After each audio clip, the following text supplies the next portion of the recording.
낭패를 보는 경우도 있는데 상가 점포 기준으로 봤을 때는 법정 수수료로 0.9%를 정당하게 예비 점주에게 계산해서 요청을 할 수가 있습니다. 부동산 컨설팅 회사라면 컨설팅 수수료 명목으로 그를 파악해줬다는 이유로다가 컨설팅 수수료를 당당하게 요청을 하는 경우가 많죠. 그것들을 파악해줬다는 이유로 컨설팅 수수료를 자신있게 당당하게 요청을 하게 됩니다. 당당하게 나오니까 이건 줘야 되는가 봐 하고 지불하는 경우가 많죠. 만일에 호점, 1호점, 2호점, 3호점 계속해서 연결이 되다 보니까 프랜차이즈 업사원은 어떻게 보면 밥줄로 다 알고 대하는 부동산 업자들이 많이 있을 수밖에 없잖아요. 원래는 나에게 일을 맡기고 수익을 안겨주는 그 임차인, 즉 예비 점주에게 잘 보여야 되는 게 정상인데 그 일회성에 불과한 예비 점주한테 잘하기보다는 프랜차이즈 영업사원들한테 더 충성을 하게 됩니다. 그래서 상가 부동산 업자는 이렇게 제안을 합니다. 나는 건물주한테 수수료를 받을 테니까 나한테 계약 물건을 주게 되면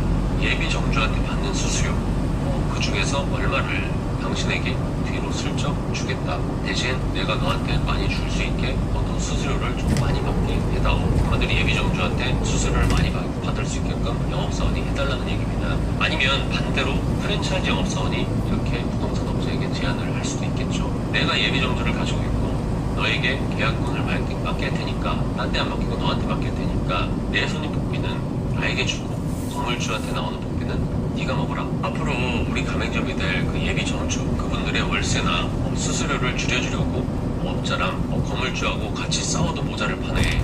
이런 시나리오가 써지게 되는 겁니다. 그리고 부동산 업자와 프랜차이즈 영업사원의 일종의 브로맨스가 시작되는 거죠. 뭐 남녀간에 이루어지는 로맨스도 있습니다. 함께 그 수수료라는 그 돈을 뽑아먹고 같이 기쁨에 소주 한잔 하는 날이면 어떤 사랑도 싹틀 수 있으니까요. 부동산 수수료가 클수록 나에게 떨어지는 수수료가 커지다 보니까 월세가 싼 곳은 찾아보지도 않고 비싼 곳만 추천을 하고 점주를 대신해서 당연히 월세를 깎으려 노력을 해야 되는 영업사원은 월세가 비싸도 장사가 잘 될 자리에서 해야 한다면서 비싼 월세의 점포를 강력하게 밀어붙이게 되는 겁니다. 심지어는 없는 권리금을 지들끼리 만들어서 점주 눈탱이 치는 그 개새끼들도 있고 건물주까지 꼬셔서 월세 많이 받아준다고 하고 공사 기간을 좀 더 잡아주고 오히려 월세를 더 올리는 그런 쓰레기들도 있어요. 연매장하고 위치도 평수도 똑같은데 오픈하고 난 다음에 왜 내 매장만 이렇게 비싼 거야? 이런 황당한 상황도 겪을 수 있습니다. 그럼 계산을 한번 해볼까요? A라고 이름을 짓고 A 영업사원 6월달에 2건을 했다고 한번 가정을 한번 해봅시다. 본사 창업 비용은 1억이라고 책정을 하고요. 5천에 350, 보증금 5천에 월세 350 부동산 계약을 했을 때 부동산 복비는 400만 원 정도 나온다 가정을 해보죠. 그럼 기본급이 200만 원 그리고 수당 2건을 했으니까 회사에서 받는 200만 원씩 2개 400만 원이죠. 그럼 부동산 복비가 400만 원, 400만 원, 800만 원이지만 뭐 다 먹지 않는다는 가정하에 한 600만 원 정도 가져간다 치게 되면은 도합 1200만 원의 수익. 점주 몫을 아까 얘기한 것처럼 400만 원을 다 받는 경우들도 있지만 대개 뭐 부동산 업자하고 좀 나눠먹는 개념이 많기 때문에 조금 양보한다는 가정하에 하라고 해도 한 1000만 원 정도는 수익으로 가져가게 되는 겁니다. 여기서도 모자라서 에어컨 소개시켜주고 뒤로 백마진 법, 정수기 소개시켜줘서 또 백마진 법, 이래저래 점주 한 명 두고 400만원, 500만원씩 뽑아가게 됩니다. 기본급을 제외하고 말이죠. 수당 없는 프리랜서들은 한술 더 뜨는 사람들도 많이 있습니다. 예술적입니다. 남의 전 재산을 가지고. 다시 한번 얘기하지만 다 그런 거 아니에요. 정말 열심히 가맹 점주들을 위해서 일하는 프랜차이즈 영업사원이 대다수입니다. 근데 요즘 상황이 어려워지다 보니까 그런 사람들이 조금씩 많이 보이게 됩니다. 그러니까 초보 창업자시라면 프랜차이즈를 알아보시더라도 이 부분 조금 더 생각을 한번 해보시고 좀 조심하셨으면 좋겠습니다. 이상 창업회식이었습니다.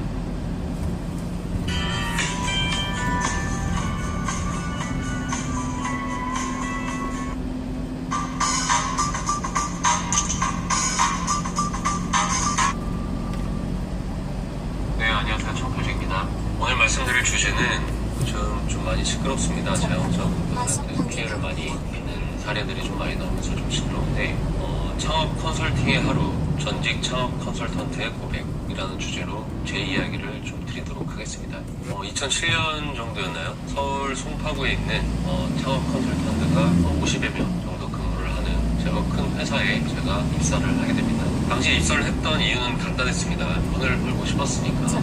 일반 직장 다녀서는 그 당시 돈도 갚을 수 없을 뿐더러 그 당시에 또 어느 정도 빚을 제가 좀 갖고 있어가지고 그걸로 절대 빚을 못 갚다 보니까 한 달에 1천만 원 이상도 더 벌 수 있다고 광고를 하는 그 영업직에 도전을 할 수밖에 없는 상황이었습니다. 그리고 창업 컨설팅이라는 회사에 제가 선택할 수 있는 영업사원은 총 3가지였어요. 첫 번째는 국산 자동차 영업사원. 수입 자동차는 좀 힘들었어요. 이게 또 수입차는 백그라운드도 좀 봐야 되고, 쉽게 얘기해서 아버지 뭐 하시는 지까지 봐야 되다 보니까 수입 자동차 영업사원은 좀 힘들었고, 그 다음은 보험 영업사원, 그리고 제가 마지막으로 들어가게 된 상가 컨설팅, 이 부동산 컨설팅 영업사원이었습니다. 이 3가지 영업사원 모두 잡코리아에서는 억대 연봉이 가능하다고 광고를 하던 그런 직업들이었어요. 모두 실적이 좋으면 정말 억대 연봉이 가능한 직업이었죠. 직접 한 달에 한 2~3천만 원 정도 가져가는 것도 직접 제가 눈으로 봤으니까. 자동차는 제가 기계치라서 안 되고, 보험 영업은 아무리 제가 어렵더라도 지인들한테 영업을 뛰는 거는 그 죽기보다 싫어했었으니까 남는 건 부동산 창업 컨설팅 뿐이었죠. 제가 당시 했던 거는 한마디로 부동산 중개 중에서도 상가만을 전문으로 하던 부동산 중개, 그리고 뭐 창업 컨설팅이라고 해서 뭐 브랜드도 소개 좀 해주고 거기에 대해서 설명을 해주는 역할, 그 정도였어요. 처음 입사해서 제가 제일 먼저 할 일은 물건 작업이었습니다. 물건이란 상가 매물을 의미를 해요. 가게짜리를 의미를 하는 거고, 그 가게를 내놓는 사람을 수집하는 일을 물건 작업이라고 표현을 합니다. 아침부터 뚜벅이 영업이 시작됩니다. 걸어서 가게들을 가서 물건을 수집을 해야 되니까요. 당시에 회사가 있던 방위 사거리에서 방위역까지 가서 그때서부터 걷기 시작하는 거예요. 방위역에서 부천역을 지나서 길동 사거리, 길동역, 그리고 명일역까지. 그 당시는 뭐 같은 길을 뭐 반복해서 걷는 게 일이었던 것 같아요. 그렇게 하염없이 걸으면서 식당 문을 열고 들어가서 가게 문을 열고, 가게를 내놓으실 생각이 없냐, 저한테 좋은 손님이 있는데 한번 좀 소개를 좀 시켜주고 싶다, 이런 식으로 가게 사장님들한테 물어보고 다니는 거죠. 뭐 그렇게 해봐야 뭐 90% 이상이 운전박대입니다. 이 운전박대 한마디로 웹판원이었죠. 웹판원 일을 하다 보면은 계속해서 가게 사장님들한테 욕도 먹고 멸시 아닌 멸시를 당하면서 자존감에 스크래치가 납니다. 그래서 이 운전박대에 맛이 가서 그만두는 사람들이 10이면 9 정도, 그 정도였어요. 근데 그 작업이 반복이 되다 보면 장사 잘 되는 집이나 안 되는 집들이 한눈에 보이게 되고, 또 밥 장사 하시는 분들이 가장 마음이 약해지는 시간, 점심 장사 끝나고 사람이 없었을 때 생각이 나던 그런 시간들이 있어요. 그 시간들에 가서 얘기를 해야지 좀 잘 됩니다. 아니면 저녁이라면은 한참 손님이 있어야 될 8시에서 9시 사이에 텅 빈 가게를 지키는 사장님, 그분들을 제가 포착을 하게 되면은 직접 들어가서 앉아서 사장님들하고 이런저런 얘기를 했던 기억이 납니다. 그렇게 이야기를 하다가 물건을 접수를 받는 거죠. 사장님이 가게를 저에게 내놓게 되는 겁니다. 뭐 예를 들어서 서울 소파에 있는 무슨 동 어묵 삼겹살, 실평수 30평, 보증금 5천에 월세 300, 권리금은 7천, 합의 권리금과 보증금을 합해서 그걸 합의라고 부르는데 합의 1억 2천. 입사 후에 몇 달간은 다른 업무는 없고 물건 작업만 하러 다닙니다. 그렇게 나의 물건이 쌓이다 보면 매일 아침 한 50여 명 정도 모여있는 그 컨설턴트들 앞에서 제 물건에 대해서 발표를 하게 되는 거죠. 나의 물건을 홍보하고, 내 물건은 이래서 좋고 그래서 좀 나쁘고, 아니면 이래서 권리금이 싸고 월세가 싸서 한마디로 내 물건은 A급이니까 이거를 다른 사람에게 소개 좀 해다오. 물건을 찾는 손님들을 보유한 컨설턴트들은 제가 설명하는 물건의 이야기를 듣습니다. 저는 매도인 측이고 손님을 보유한 컨설턴트들이 매수인 측이죠. 일단 손님을 데리고 있는 사람이 갑이고, 팔려고 하는 저 같은 경우에는 을이에요. 을인 저 같은 경우는 일단 매수인이 원하는 요건을 제가 맞춰야 되는 상황이죠. 살려고 하는 사람이 갑이니까. 제가 접수해온 삼겹살집이 마음에 드는데 권리금 7천만 원을 3천만 원이면 쓰겠다, 매수인 쪽에서 그렇게 저한테 얘기를 하게 되면은 그 삼겹살집 사장님이 그 형편이 어렵고 그 안타까운 얘기를 제가 그렇게 많이 들었잖아요. 그랬는데도 저 같은 경우도 어쩔 수 없이 그 사장님한테 전화를 겁니다. 사장님, 지금 3천만 원이면 계약을 쓰겠다는 사람이 있는데 어떡할까요? 이렇게 제가 물어봅니다. 그럼 그거를 듣게 되는 사장님은 기분이 어떠실까요? 일단은 7천만 원을 받으려는 사장님의 권리금을 일단 제가 나쁜 뜻을 가졌든 아니든 그건 절반은 후려친 거예요. 3천만 원을 벌었으니까. 물론 결정은 삼겹살집 사장님이 하시는 거지만 이 월세라는 게 참 무서운 게, 월세가 높을수록 적당한 매수자가 나올 때까지 기다리지를 못합니다. 한 달 한 달 적자폭이 너무 커지다 보니까 처음에는 택도 없는 소리라고 벌떡벌떡 화를 내시다가 무슨 소리냐 발끈하다가도 한 달에 한 400~500만 원씩 빠지다 보면 정신이 없죠. 그러다가 나중에는 너무 손해가 나니까 이러다 큰일 나겠다 싶어가지고, 손해가 나더라도 조금 더 받아달라고 저한테 얘기를 하시겠죠. 5천만 원은 받아야 되겠다고 하면은 그 집 권리금은 7천만 원에서 5천만 원으로 벌써 2천만 원이 깎이게 되는 거예요. 나중에 알았지만 사실 그 권리금 3천만 원이면 계약을 쓰겠다는 손님이 있다라는 것도 그것도 뻥카였어요. 오히려 만약 당첨까지 깎이게 되면 그때서야 매수자들한테 브리핑하려고 준비를 하고 있었던 상황이었던 거죠. 매수자를 컨트롤하는 건 그 업계의 베테랑이 주도를 하는 거고, 그 당시 저 같은 초보자들은 매도자들을 후려치는 역할을 할 수밖에 없는 상황이었습니다. 팀제이기 때문에 팀장들이 매수자들을 관리하고 그 지역 얼마짜리 물건들이 필요하다고 하면 팀의 구성원이 너희들이 현장에 나가서 그 가게 물건들을 찾게 되는 겁니다. 그렇게 5천만 원으로 낮아져도 사실상 매수자가 없기 때문에 그 삼겹살집이 걸릴 리가 없습니다. 그러면서 오히려 시간이 지나면 그 처음에는 발끈했던 그 삼겹살집 사장님, 그 매도자가 마음이 급해져서 컨설팅에 전화를 겁니다. 저한테 전화를 걸게 되는 거죠. 그리고 좀 더 깎아줄 테니까 팔아달라, 이렇게 사정을 하기 시작합니다. 가게라는 게, 매출이라는 게 한번 내리막을 치게 되면은 이게 다시 올리는 게 굉장히 힘듭니다. 한번 죽은 가게 살리는 건 죽은 자식 굴을 만지는 격이라고 그렇게 얘기를 하긴 하죠. 사정을 해도 컨설팅 업체에서는 권리금이 너무 높아서 지금은 경기도 너무 안 좋아서 권리금 3천만 원도 받기 힘들다, 이렇게까지 이야기를 하게 됩니다. 그러면서 결국에는 처음 7천만 원이었던 권리금은 3천만 원이 되고 그 이하로도 떨어질 수밖에 없는 그런 상황이 되는 거죠. 맨날 장사만 하느라 가게에만 있는 사장님들이 얘기할 수 있는 곳이 사실 많지가 않아요. 희망 고문이더라도 손님이 있다고 얘기를 하는 컨설팅한테 의지를 할 수밖에 없는 상황인 겁니다.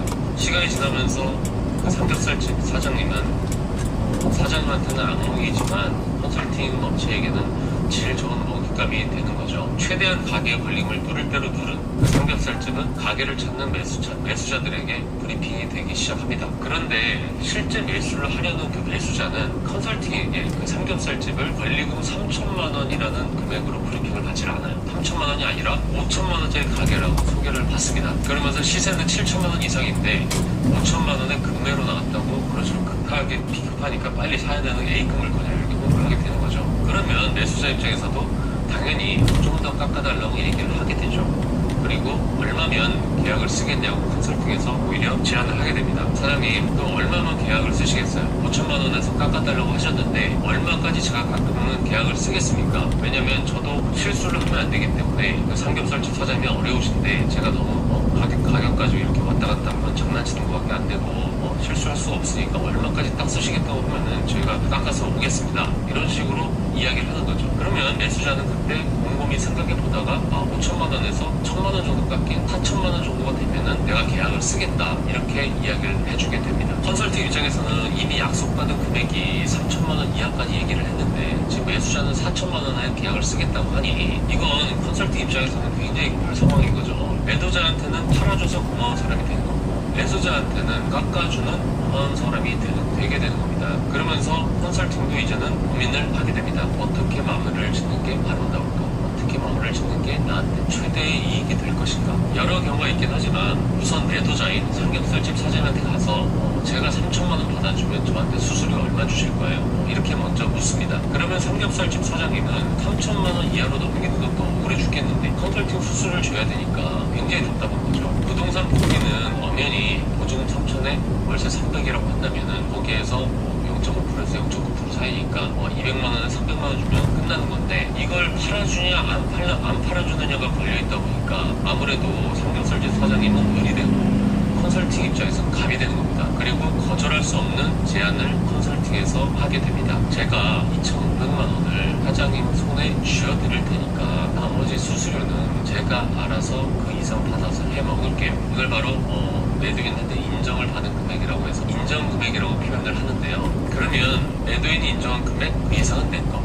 매수인한테 가서 얘기를 합니다. 통상 수수료는 매수인보다는 매도인에게 더 챙기기 마련이죠. 매도인이 아무래도 상황이 급하니까. 근데 매수인한테도 이렇게 가서 얘기를 합니다. 제가 3,500까지 깎을게요. 대신에 사장님은 4천만 원만 쓰시면 되는 겁니다. 대신에 500만 원은 제가 수수료를 할게요. 저희도 먹고 살아야 되는 거 아니니까 4천만 원 사장님께서 하시면은 따로 저한테 수수료 주실 필요 없이 500만 원은 제가 먹겠습니다. 그렇게 해서 매수인하고도 거래가 성사가 됩니다. 계약날 매도인은 3,500만 원의 권리 계약을 하게 됩니다. 그리고 2,500만 원을 인정 금액으로 했기 때문에 3,500에서 2,500을 뺀 1,000만 원을 컨설팅한테 주게 됩니다. 그리고 매수인은 처음에 약속한 대로 500만 원을 수수료 명목으로 일정으로 컨설팅에게 주게 되는 거죠. 그렇게 총 1,500만 원의 수수료로 컨설팅이 가져가게 되는 거죠. 이렇게 계약이 이루어지게 됩니다. 문제는 이 정도만 해도 굉장히 양반축에 속해요. 되게 많이 모은 게 아니라 이 정도면 굉장히 좀 뭐라고 표현을 해야 되나, 되게 신사적이다? 이 정도면 되게 양심적으로 수수료를 가져가는 계약이에요. 근데 여기에서 프랜차이즈 본사라든지 프랜차이즈 본사에 영업사원들이 끼게 되면은 그럼 더 복잡해집니다. 프랜차이즈 본사는 예비 가맹점주를 가지고 있는, 어떻게 보면은 손님을 가지고 있는 갑 중에 갑인 거죠. 컨설팅은 손님이 없으면 물건을 저 같은 사람이 아무리 많이 확보를 해놔도 손님이 없으면 사실 쓸모가 없어요. 프랜차이즈 관련 영업사원과 유착이 되게 되는 게 어찌 보면 자연스러운 일이기도 합니다. 그러면 프랜차이즈 관련 영업사원들한테 컨설팅은 자신들의 수수료를 일정 부분 떼어주게 되는 거죠. 요즘도 그런데 특히 매년 유행하는 아이템들에는 유행하는 프랜차이즈 아이템의 옆에는 항상 컨설팅 전문가들이 옆에 끼어 있습니다. 그리고 계약서는 전문가분들이니까 그 계약을 쓸 수밖에 없게끔 만들죠.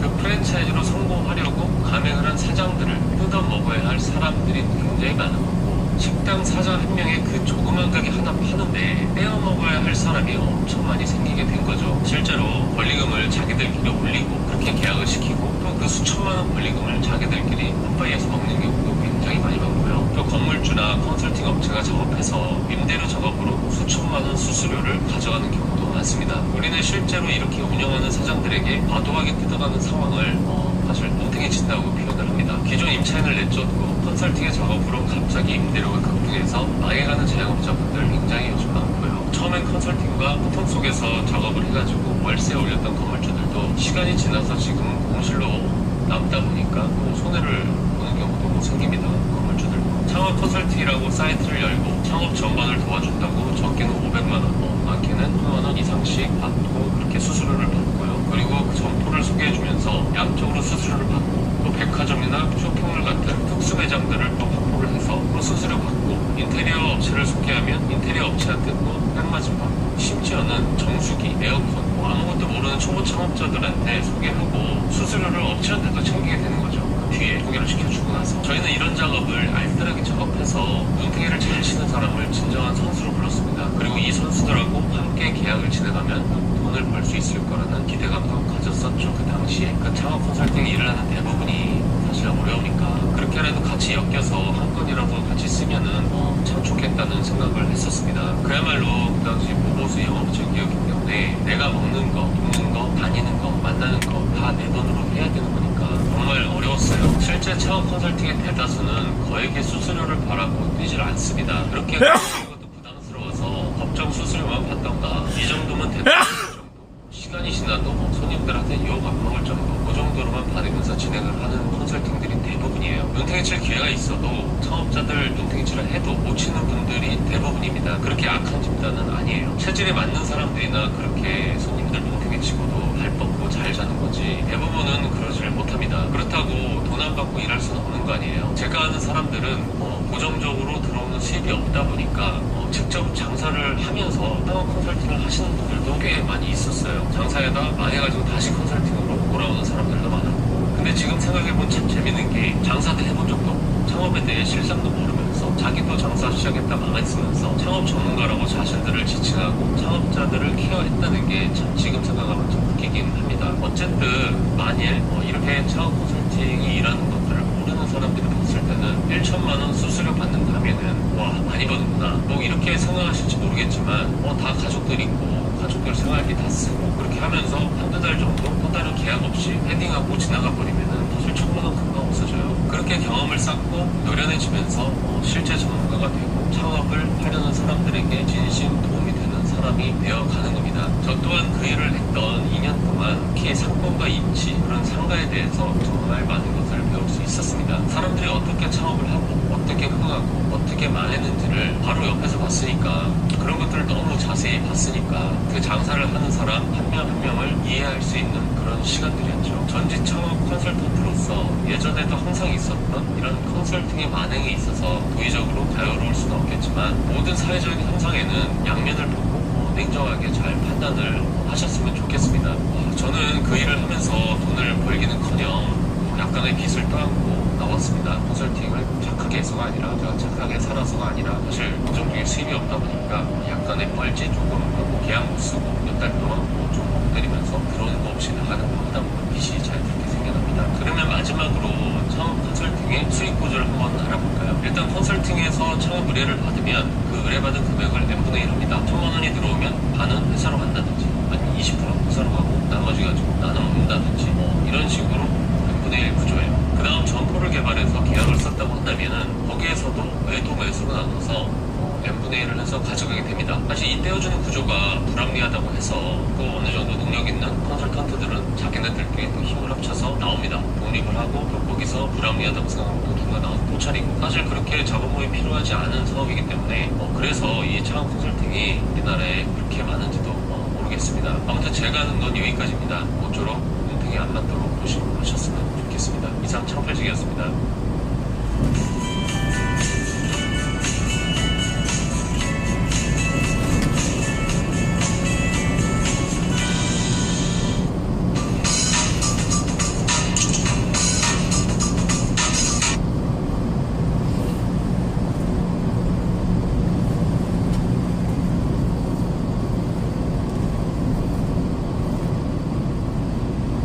안녕하세요, 창업필직입니다. 오늘 말씀드릴 주제는 어느 건방진 스파게티 사장이 몰라. 제가 실제로 본 사례입니다.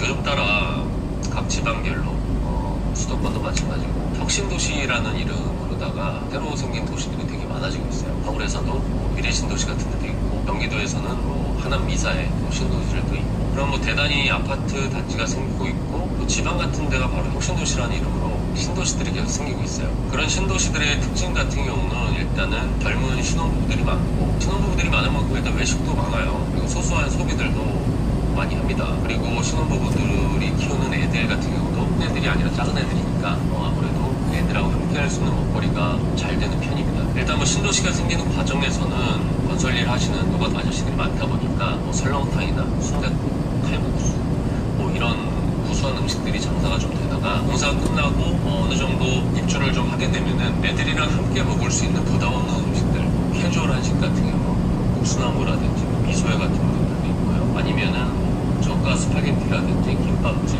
패스트푸드 이런 집들이 잘 되기 시작합니다. 근데 분명한 거는 이곳 신도시 주민들은 돈이 별로 없어요. 모르는 사람들은 일단 새로 생긴 신도시 아파트 값들이 일단 비싸잖아요. 아파트가 비싸니까 좀 잘 사는 사람들이 살겠구나 이렇게 생각을 합니다. 근데 하나하나 그런 집들을 좀 살펴보게 되면은 거의 절반 가게 다 대출이에요. 안 그래도 젊은 부부들이 두뇌 외가 열심히 사는 건 알겠지만 그 비싼 아파트를 100% 현찰 주고 사는 사람들이 과연 몇이나 되겠습니까? 3억만 대출 받아도 아무리 신용이 좋아도 다달이 이자만 내려도 한 100만 원 정도 넘어가고 원금까지 갚으려면은 애초에 소비할 여력이 없는 사람들이 대다수입니다. 그 신도시에 처음 스파게티 집을 차린 사장이 있었어요.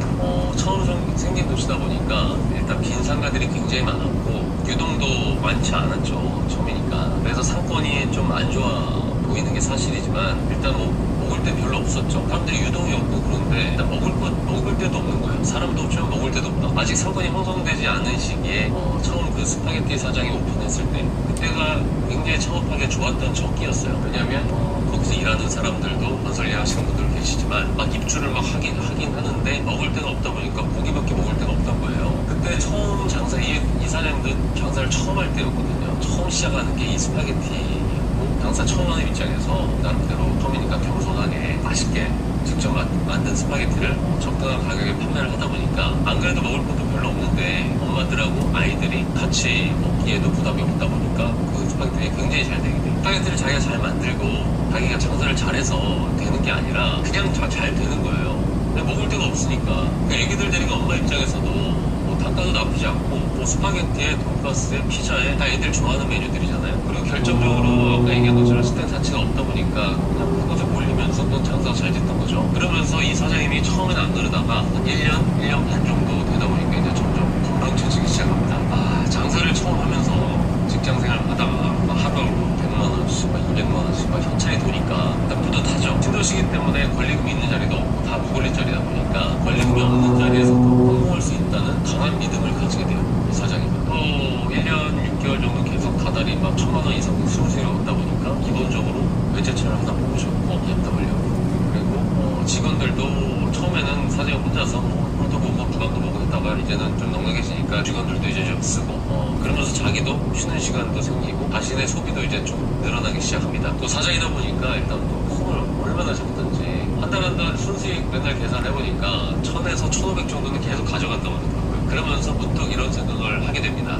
이 정도로는 좀 부족한 것 같다. 음식 단가도 너무 좀 약한 것 같고 좀 단가도 좀 높이고 평수도 좀 크게 하고 처음에 했던 매장은 한 15평 정도였어요. 근데 한 40평 정도에서 50평 정도로 좀 크게 하고 그러면서 한 달에 2000 정도는 좀 가져가야지 이런 생각을 하게 됩니다. 장사 못 잘 되던 15평짜리 스파게티집을 그래도 좀 권리금도 장사 잘 되는 매장이다 보니까 권리금도 좀 받았던 것 같아요. 그리고 그걸 좀 정리를 하면서 좀 받고 대출을 좀 더 받아가지고 40평짜리 중식 레스토랑을 차리게 됩니다. 인테리어도 그 전이랑 다르게 꽤 고급스럽게 했고요. 또 그 동네 또 중국집이 별로 없었어요. 그리고 성공을 확실하게 됐죠. 자신도 넘쳤으니까. 그런 와중에 그 상권에는 처음에는 별 먹을 데가 없었는데 김밥집, 패스트푸드, 맘스터치 같은 거요. 그리고 브런치 카페도 생기고 젓갈 우동집도 생기고 꽤 합리적인 금액들의 밥집들이 쏙쏙 차기 시작합니다. 예전보다 평수도 크게 하고 인테리어도 이쁘게 하고 그리고 장사에 자신도 붙어가지고 열심히 또 했겠죠. 근데 처음에는 장사가 좀 되다가 점점 매출이 뚝뚝뚝 떨어지게 돼요. 평수가 커지다 보니까 그 전보다 임대료도 높아지게 되고 평수가 커지다 보니까 서빙을 보는 인원들도 많이 써가지고 인건비도 늘어나게 되고 그리고 각종 공과금도 더 늘어나는데 한 달에 매출은 그전 매출이랑 비슷한데 나가는 게 많으니까 실제 가져가는 게 굉장히 힘들었게 된 거예요. 예전 스파게티 때 수익이 안 나게 된 거죠. 안 그래도 생활비가 빠듯한 젊은 엄마들이 애들 데리고 9,000원짜리 짬뽕 이거를 먹을 수 있을까요? 짜장면 짬뽕을 처음 생겼으니까 한 번 정도 더 먹었었던 것 같아요. 그래서 오픈발 정도는 받았던 것 같은데 근데 그거 맨날 못 먹어요. 그러다 보니까 점점 수익은 곤두박질 치게 됩니다. 자기가 여태까지 잘해서 돈 벌었다고 생각한 이 착각을 한 이 전 스파게티집 사장은 이렇게 생각을 합니다. 역시 이곳은 스파게티가 잘 되는구나. 중국집은 아닌 것 같아. 그리고 다시 스파게티집을 해야 된다고 생각을 하게 됩니다. 사실 새로 생긴 동네다 보니까 먹을 것도 없고 음식 가격도 만만해서 그 스파게티 집이 됐던 거지. 지금처럼 우동집, 김밥집, 패스트푸드, 빵집, 만두집 다 생긴 마당에 그 스파게티 집이 예전만큼 잘 될 리가 없어요. 스파게티라는 그 아이템 문제가 아닌데 이미 건방져질 대로 건방진 그 스파게티 사장은 다시 스파게티를 차리고 장사가 안 됐음에도 불구하고 수익이 계속 줄어듦에도 불구하고 자신의 외제차도 포기하지 않았고요. 자신의 그 고급진 라이프 스타일을 버리지도 않았어요. 왜냐면 그걸 버릴 수가 없어요. 이미 그 동네 이사도 왔고 막 나름대로 tem피죄에 걸리게 돼요. 자존심이 있다는 이유로 예전처럼 막 손님들한테 막 그렇게 하지도 않고 사장처럼 사장병 걸린 사람들은 카운터에만 또 있고 매출이 안 나면은 배달이라도 좀 하고 주변에서도 그렇게 좀 충고도 하고 하는데 이 고급진 레스토랑에서 무슨 배달을 하냐. 그래서 자기는 배달집 아니라고 하면서 또 그것도 거부를 했습니다. 아무튼 결과적으로 자칭 성공했던 경험을 가진 사업가 그 스파게티집 사장이면 망했습니다. 이것저것 끌어다 쓴 대출금 갚느라고 요즘 정말 바쁠 거예요. 쪽팔려서 이제 친구들도 못 만나겠죠. 그리고 나중에는 내가 왕년에 말이야 이런 의미 없는 예전 자랑하는 아마 쪼다가 되겠죠. 장사 쉽게 보면 큰 거 다칩니다. 그리고 좀 된다고 이렇게 스파게티집 사장처럼 건방져지다가는 더더욱 답이 없어요. 그러니까 처음에 조금 성공했다고 겸손함을 없애고